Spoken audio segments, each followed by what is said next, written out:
quisiera hacer nada más una introducción, y va a ser, les prometo, la única que haga en estos 2 días, pero para contextualizar el tema de las subastas, creo que es importante que todos nos pongamos de acuerdo con algunos elementos básicos que comprende una subasta en reversa o inversa, ya quedamos claros en eso, y también con miras a ir uniformando el lenguaje para todos aquellos que sí realizan ejercicios de subasta inversa, subasta electrónica, subasta a la baja o subasta como se denomina en cada uno de los países, y por otra parte pues también ir compartiendo la terminología básica con aquellos que no tienen implantada o una plataforma o una metodología para llevar a cabo subastas en reversa en cada uno de nuestros países.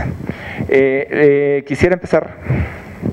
Entonces creo que es importante porque me pareció de interés de dónde viene el concepto de subastas, ¿no? Entonces nunca lo había hecho, pero ahora que me he metido más de lleno al análisis de las subastas, pues compartirles un poco el tema de dónde vienen las subastas. Me faltó un cuadrito arriba, en realidad ya investigando más, hay antecedentes de subastas desde la antigua Babilonia, mucho antes que esto, pero bueno, es tan antiguo que hay poco documentado de ello, y el siguiente paso o hito importante en materia de subastas es cuando alrededor del año 500 a.C., tanto en Babilonia se hacía y luego en Grecia se subastaban esposas para ser desposadas, ¿no? Chicas para ser desposadas, y se hacía mediante un mecanismo de subasta, ¿no? Ahora diría de subasta holandesa, seguramente que hace 500 años no se utilizaba el término, pero en donde se ofrecía una cantidad importante y se iba bajando hasta que se conseguía el mejor esposo para cada una de las esposas subastadas. Luego, en el año 30, y de allí seguramente viene el término ya que se utiliza actualmente como subasta, coinciden muchos historiadores en que derivado de las guerras que se realizaban entre romanos y otros grupos humanos de aquel entonces, cuando se recolectaba un botín o un tributo que se coleccionaba de alguno de estos pueblos sometidos, los soldados romanos clavaban una lanza en el piso con esas pertenencias, esas propiedades que se recolectaban, y no podían ser tocadas o sustraídas de ninguna manera hasta que no eran subastadas y eran adjudicadas al mejor postor, y de allí también coinciden algunos que viene el término de subasta, ¿no? de hacer una venta bajo la lanza, y así se realizaba en aquel entonces. Posteriormente tuvo tal éxito este mecanismo, ¿no? en el Imperio Romano, en el año 193, la Guardia Pretoriana llegó al extremo de subastar el Imperio Romano. Se logra una oferta importante por guardia por parte del emperador en ese entonces, que muy poco tiempo después es sustituido por otro emperador derivado de este tipo de cosas que se le ocurrió hacer, ¿no? Pero bueno, la idea es mostrarles cómo el concepto de subastas en la siguiente ha tenido una tradición, pues ya diría yo, no de muchos años, milenaria prácticamente. En el siglo XVII en Inglaterra se iniciaban también subastas que hoy conocemos por tiempo, en donde se prendía una vela justamente, se recibían las posturas ascendentes en una clásica subasta inglesa y se recibían hasta el momento en que la vela se apagaba, y en ese momento se adjudicaba al que le hubiera tocado o tuviera la postura más alta para comprar algo. Posteriormente hay antecedentes de subastas de esclavos en Norteamérica, y ya también en ese siglo pues se crea la Bolsa de Valores de Nueva York, en donde se hacen procesos de subasta de valores propiamente, y en mecanismos tradicionales y también de subasta doble. La subasta doble ahora la platicaremos, en donde tanto los compradores como los vendedores hacen posturas, unos de compra y otros de venta, y ahí cuando hay coincidencia entre la postura más baja ofrecida por quien va a adquirir el bien y la más alta por quien lo va a comprar. Si hay coincidencia, se realiza la operación. Es un mecanismo que ahora lo veremos, pues permite conocer de manera transparente el precio de reserva de ambas partes y hacer de manera limpia, transparente la operación comercial. Aunque el uso de las subastas, como lo tienen allí, se remonta a la antigüedad, no es sino hasta este siglo que se desarrolla una teoría de subastas y realmente hasta los 90s del siglo pasado es cuando se consolida su reconocimiento e influencia práctica. Hoy en día es considerada como una rama de la teoría económica que tiene tras de sí pues toda una estructura teórica importante. Y bueno, finalmente el tema de la teoría de subastas tiene un claro referente para la determinación de precios como se configura bajo una estructura de mercado conocida como monopolio, en el caso de la fijación de precios para la venta, o como monopsonio, si lo vemos desde el punto de vista de quien compra, ¿no? Pero además tiene una clara referencia también con los mercados competitivos. Esto es porque el objetivo último de la subasta es conocer el precio de reserva, el precio que está dispuesto a ofrecer alguien que va a comprar un producto, o al revés, cuando hacemos a la inversa, el precio al que está dispuesto a vender, ¿no? Pues prácticamente con la idea de conocer su costo marginal del proveedor. Y ese es precisamente el mecanismo que prefieren los monopolios o la estructura de monopsonio. Un monopolio, cuando se trata de vender algo, pues lo que desea es conocer exactamente cuánto está dispuesto a pagar cada uno de nosotros y a ese precio nos lo vende.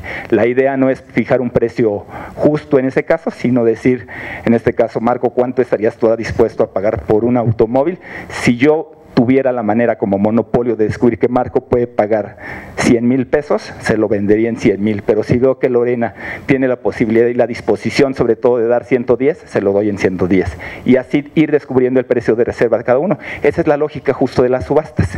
Y al revés, se trata de subasta en reversa, de conocer cuál es el precio al que está dispuesto a venderme un mismo bien cada uno de los proveedores, con objeto de comprárselo al más barato, que no será menor el precio que ofrezca que el de su precio de reserva, su propio costo marginal para producir una unidad adicional. Bueno, tipos de subastas, ya lo mencioné brevemente. Subastas de venta, cuando hay un solo vendedor y muchos compradores. Subasta de compra o subasta en reversa, como las que nosotros realizamos, en donde un solo comprador, una sola unidad compradora, se enfrenta a un mercado de muchos proveedores con una oferta abundante, ¿no?, que está dispuesta a satisfacer las necesidades de una sola dependencia o de un solo gobierno. Y subastas dobles, como las que les mencionaba, en donde se tratan de encontrar y coincidir las dos partes del mercado, con muchos oferentes y muchos compradores, haciendo ambos posturas, tanto de compra como de venta, y en donde la operación se realiza, donde hay justamente coincidencia entre las posturas. Adelante. Esta nos la podemos brincar, se van a llevar la presentación de todas maneras, son consideraciones que ya les he comentado ahorita en estas breves palabras. Adelante, Lord. Sí, todo esto, mira, hasta ahí. Y nos detenemos ahora sí en el término que nos puede servir de punto de partida para hablar de una subasta, ¿sí? ¿Qué es una subasta? Una definición ampliamente aceptada, ¿no?, es justamente la que existe en la Comisión de Naciones Unidas para el Derecho Mercantil, la UNCITRAL, que todos ustedes conocen, y en donde se establece que por subasta electrónica inversa se entenderá una técnica informática de contratación, de ahí que ya lo manda al pues a la categoría de contratación electrónica, que se realiza en tiempo real y de la que podrá valerse la entidad adjudicadora para seleccionar a la oferta ganadora, y que consiste en que los proveedores o contratistas vayan presentando durante un plazo establecido ofertas cada vez más bajas, cuya evaluación se realiza de manera automática. Ese es el concepto de subasta a la baja o de subasta inversa que todos nosotros utilizamos.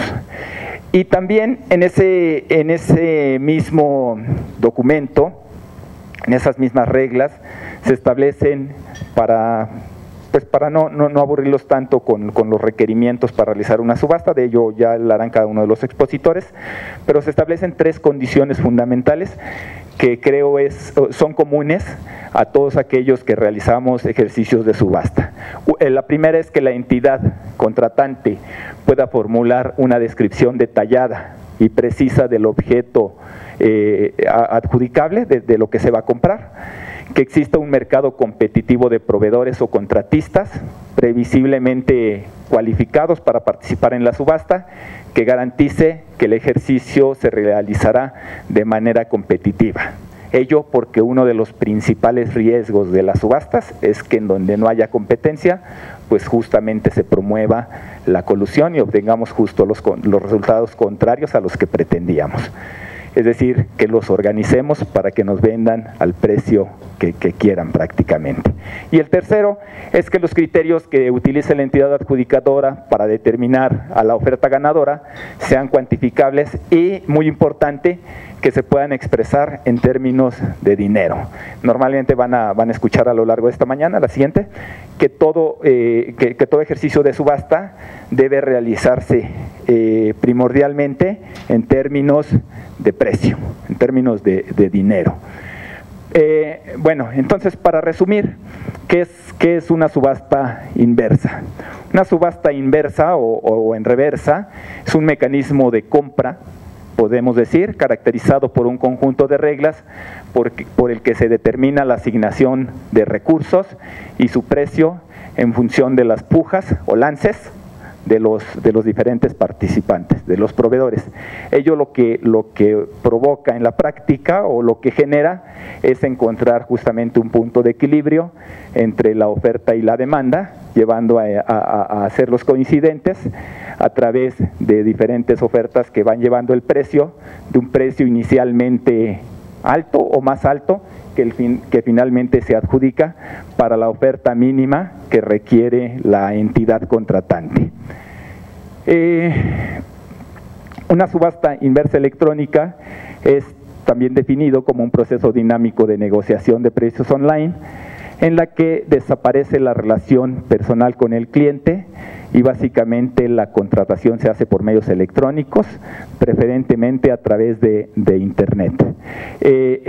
Tratándose de subastas en reversa, pues el tema cobra particular relevancia a partir del año 2000, un crecimiento importantísimo entre 2000 y 2003, y nacido básicamente para la adquisición de productos altamente estandarizados, commodities principalmente, aunque ahora se utiliza cada vez más en bienes pues comunes, bienes de uso común, con esa característica que se conserva de que sean estandarizables, de que haya sustitutos, etcétera, y que ahora veremos también. Adelante. Entonces, resumiendo, podemos decir que como requisitos para llevar a cabo una subasta necesitamos tener bienes con características técnicas que puedan ser bien definidas, que exista una oferta suficiente, que se conozca el mercado precisamente, los participantes y los precios prevalecientes, que se establezca bien lo que se va a adquirir, tanto por número de partidas como por el tipo de bienes o servicios con el que pretende generarse economías de escala, y que la evaluación pues pueda realizarse de manera objetiva en un plazo relativamente corto. ¿Sí? Hay dos elementos que son importantísimos al realizar una subasta, que es el precio, tanto el precio de reserva de la entidad contratante, el precio que sabe no puede pagar más allá de esa cantidad y que preferentemente no es revelado. Y el precio de salida para la subasta o el precio base, que normalmente es el precio más bajo ofertado por los participantes en un ejercicio, digamos, de presentación de posturas inicial, que equivaldría al precio presentado como mejor oferta en una licitación tradicional, ¿no? Normalmente es el que se toma de precio de partida, aunque como lo veremos ahora, puede fijarse también de manera independiente de esta característica. Adelante. Es tal la importancia de la determinación del precio que, como lo ven en este cuadro, si tenemos un precio inicial muy alto, nos enfrentamos a ya problemas específicos como la inexistencia de competencia suficiente en el mercado o que el procedimiento resulte desierto. Ahora lo veremos en la práctica con una de las exposiciones que harán uno de nuestros presentadores, pero cómo estos elementos juegan un papel de tal relevancia que determinan en muchos casos el éxito o el fracaso de la subasta, ¿no? Entonces no basta con tener una herramienta para realizar subastas, no basta con conocer el mercado, hay que hacer un diseño puntual, más allá de lo técnico, para poder asegurar el éxito en una subasta, y que tiene que ver más con consideraciones de carácter económico y de conocimiento de la estructura del mercado y de los precios prevalecientes. Adelante. Ahora, ¿cuántos tipos de subastas hay? En general, en la literatura, porque somos muy dados a hablar de que tenemos ya implantada la subasta inglesa, la subasta holandesa, la subasta japonesa, la subasta asiática, la subasta, etcétera, ¿no? Pero todas esas subastas se clasifican para fines pues de estandarización, incluso de lenguaje, ¿no?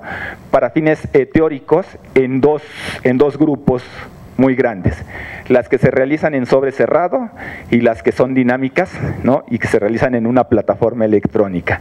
Las que se realizan en sobre cerrado son básicamente dos: la subasta de primer precio, en donde todos los licitantes en un sobre cerrado, no solamente físico, puede ser electrónico, pero presentan su postura en términos de precio respecto de lo que quieren o de lo que están ofreciendo, ¿no? Uno pensaría, pues es como una licitación normal, porque en una licitación en una sola vez tú presentas tu sobre técnico y presentas tu sobre económico, y la mejor propuesta es a la que se le adjudica. Esa es la idea, pero como veremos adelante hay una distinción importante entre la subasta de primer precio y la licitación o el concurso.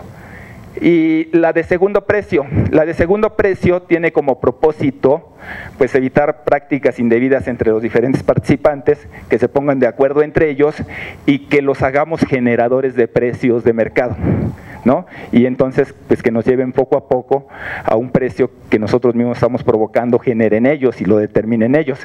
Entonces la de segundo precio, en una subasta de esta naturaleza, gana la mejor postura, pero paga, o en este caso recibe el precio ofrecido por el siguiente, no por el primero. La condición de mejor precio solamente es un criterio de adjudicación y la de pago es la del segundo, ¿no? Ahora lo vemos un poquito más de detalle para que se comprenda. Y en las subastas dinámicas tenemos básicamente dos: la inglesa y la holandesa.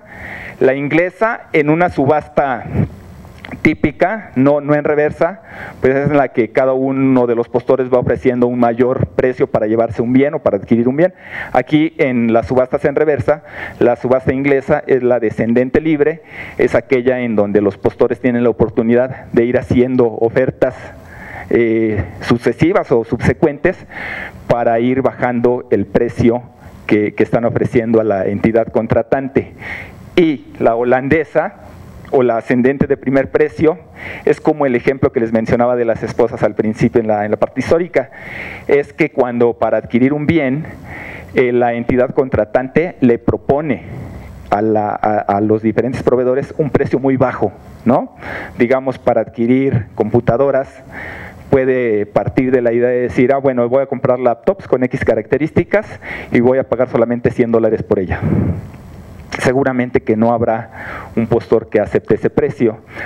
transcurrido algún tiempo, ofrece un precio un poco mayor hasta que exista un licitante o un participante que está dispuesto a ofrecer el bien de que se trate a ese precio y se le adjudique en ese momento, solo con la primera postura.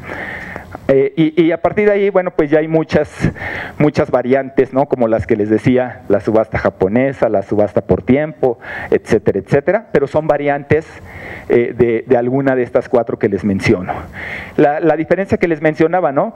En el concurso o la licitación, la adjudicación se hace al licitante que de manera conjunta haga una propuesta ventajosa, teniendo en cuenta todos los criterios que se hayan establecido en los pliegos o en las convocatorias, atendiendo no solo al precio, sino también a las características técnicas de la oferta y sin perjuicio del derecho de la entidad adjudicadora o contratante a declararlo desierto. En una subasta definitivamente hay un ganador, aunque luego el acto de adjudicación pueda confirmar esa victoria o pueda no confirmarla. Esa es la diferencia que les es importantísima entre las subastas a sobre cerrado y los concursos o las licitaciones que realizamos de manera normal. Les decía que yo cuando leía las primeras ocasiones el término de subasta en sobre cerrado, sobre todo la de primer precio, y la licitación, finalmente uno puede pensar que una licitación o toda licitación es una subasta, porque finalmente los licitantes presentan un sobre técnico y un sobre económico o de manera conjunta, muchas veces en un solo paquete se presenta la propuesta técnica y económica y se adjudica a la mejor oferta, que en algunos casos es el precio, eso en un concurso típico. Luego entonces no existiría diferencia con la subasta, en donde también en sobre cerrado, en una subasta de primer precio, se presenta en un sobre cerrado físico o electrónico la mejor oferta de cada uno de los licitantes. La diferencia entre los dos es que en el caso de la subasta el único criterio de evaluación es el precio y no hay oportunidad de que no se declare un vencedor de la subasta. En el concurso de licitación pudiera ser que además del precio existan consideraciones técnicas y también existe el derecho por parte de la entidad adjudicadora de declarar desierto ese concurso, ¿no? Entonces es una distinción importante a la hora de diseñar la de subasta. En la subasta cerrada de primer precio, ya nada más para resumir, es una subasta del tipo de precio más bajo, en donde los proveedores entregan sus ofertas en sobre cerrado y la postura más baja que se obtenga una vez que se abren los sobres es la ganadora, en términos del precio estrictamente. Adelante. En la de segundo precio es la que más construcción teórica ha generado en la literatura, también es una subasta de precio más bajo, en donde los proveedores también entregan su oferta en sobre cerrado. La postura más baja es la que gana, pero paga o recibe el contrato del segundo precio más alto. De tal manera que hacemos independiente de la puja presentada por el ganador el tema del precio, con lo que el ganador o el proveedor, mejor dicho, sin saber que va a ganar, prepara su oferta, sabe que su proposición, su propuesta no va a influir en el precio en el que esté concibiendo la entidad adjudicadora o en el precio de mercado inclusive. No genera precios este tipo de subasta, sino que se garantiza pues que los precios del mercado permanecen inalterados. La subasta inglesa, en la siguiente creo que ilustra mejor. Sí, la subasta inglesa es una subasta en donde típicamente a partir de un precio inicial los diferentes postores van haciendo pujas o lances y después de un tiempo determinado o de un número de rondas preestablecidas se termina y gana el que haya ofrecido en ese momento el precio más bajo o en el momento en que ya no hay nuevos lances o nuevas pujas. Eso es una subasta inglesa típica. En el caso de una subasta holandesa, como les decía hace un momento, se parte de un precio inicial muy bajo, ¿no? Y en donde la unidad contratante, la unidad adjudicadora, va controlando las pujas, haciendo propuestas cada vez más altas, hasta que hay un proveedor, y solo uno, que está dispuesto a ofrecer la entrega de ese bien o ese servicio al precio propuesto por la entidad adjudicadora. Aquí no hay posibilidad de hacer diferentes lances o diferentes pujas por parte de los proveedores. Se lo lleva el primero que dice yo puedo, ¿no? Esa es la principal diferencia entre las dos. Existen otros tipos de subastas que les decía que más bien ya constituyen variantes. Aquí solo por ilustrar pongo dos que nosotros tenemos instrumentadas en la plataforma. No necesariamente quiere decir esto que se utilicen, las tenemos allí listas, digamos, aunque no utilizamos algunas de ellas, como la subasta japonesa, o que también se llama en la literatura subasta de sobrevivencia, en donde igual que la inglesa, es una inglesa descendente, en donde básicamente solo van sobreviviendo aquellos que pueden ofrecer esa bajada en precio, en donde se les propone, por ejemplo, una disminución del 10%, y habrá quien pueda soportarlo y diga yo puedo también, y a lo mejor ya no son todos los que inicialmente presentaron ofertas, no habrá quien no pueda hacerlo. Y si queda un número importante, se hace otra propuesta de bajada, y seguramente que allí hay menos, y la idea es llevarlos cada vez a un menor precio hasta que solo quede uno que pueda soportar esa bajada en precio. Esa es la denominada subasta japonesa. Y la subasta de atributos múltiples pues va más allá de consideraciones solo en precio, y toma en consideración pues también aspectos de calidad. Pero aquí, y es muy importante porque he venido diciéndoles todo este tiempo que la subasta solo se debe realizar en términos de valores cuantitativos, en términos de precio por excelencia, y pareciera que esto violenta entonces lo que he venido platicando. La verdad es que no, la idea es hacer la calificación de los atributos diferentes al precio por una parte, y tener esa evaluación, digamos, guardada o reservada por un lado, y luego que las pujas o lances se hagan estrictamente en términos de precio, pero que cada uno de los proveedores vaya conociendo su ubicación dentro del ranking de proveedores que están compitiendo, en relación no solamente con su lance o su puja, sino con su evaluación técnica que ya tiene considerada ex ante. Entonces, si bien se consideran atributos múltiples, como su nombre lo indica, la subasta sigue realizándose en términos de aspectos estrictamente cuantitativos, en términos de precio, ¿no? Y la veremos más en detalle con las exposiciones que van a hacer ustedes. Adelante. Adelante, esa ya la platicamos. Y bueno, finalmente comentarles que de los países que he identificado que realizan mayor número de ejercicios de subasta, y sobre todo que lo hacen en una plataforma electrónica, aun cuando algunos de ellos también tienen la modalidad de hacerlo presencialmente o la han tenido. La verdad es que en algunos países nunca se ha realizado de manera presencial, siempre fue concebida para realizarse de manera electrónica, que es lo que mandan pues las mejores prácticas para este tipo de ejercicios. Son Perú, México, Brasil, Paraguay, Ecuador, Costa Rica, y que a excepción de Costa Rica, pues el resto de los países, la siguiente, estarán compartiéndonos sus experiencias. ¿Cuáles son los beneficios? Por supuesto que hay muchos beneficios del uso de las subastas electrónicas, y básicamente se expresan en términos de ahorros, de mayor transparencia, de eliminación de los costos de transacción, de reducción en los tiempos de negociación entre las dos partes, y de aumentar pues la cobertura geográfica para la adquisición de los bienes y el número de potenciales proveedores. Son, digamos, las principales beneficios. El combate a la colusión pues también es una ventaja, aunque también constituye un riesgo la colusión misma. Adelante.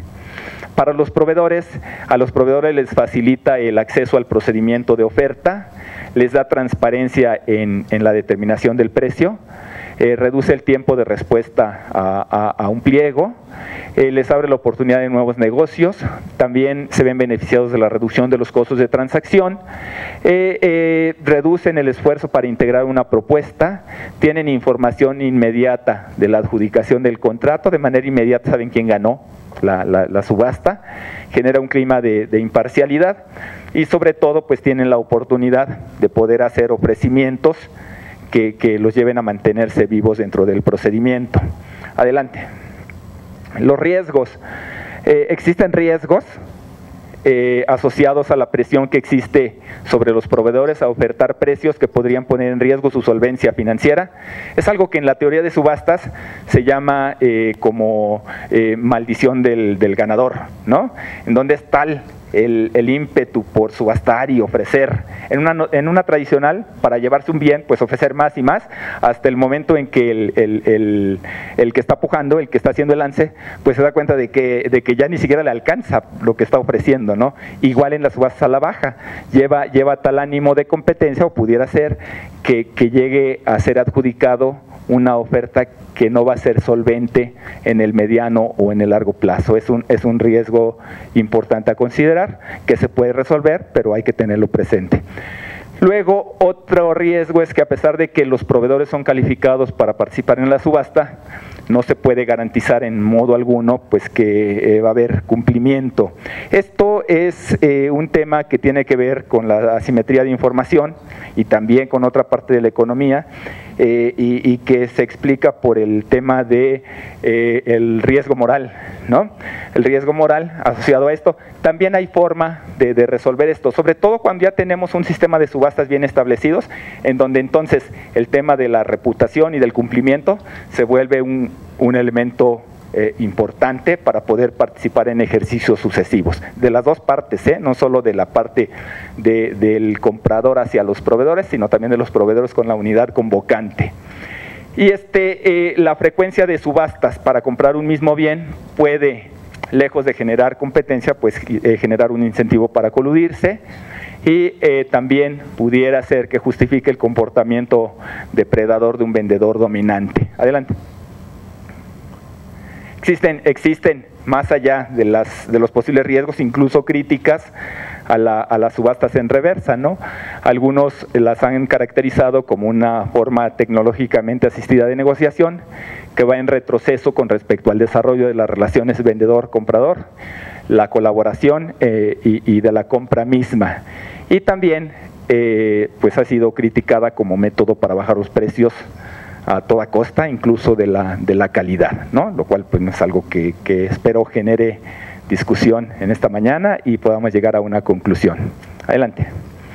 Y entre los factores de éxito para una subasta, pareciera ser que el principal es el tema de la competencia. Ni el número de participantes, ni el volumen, ni las economías de escala, sino el tema de la competencia en el mercado es lo que genera los mejores resultados en una subasta. Por eso les decía desde el principio, es importante que se aseguren que cuando implantan o cuando llevan a cabo un ejercicio de esta naturaleza, pues conozcamos primero que nos movemos dentro de un ambiente competitivo.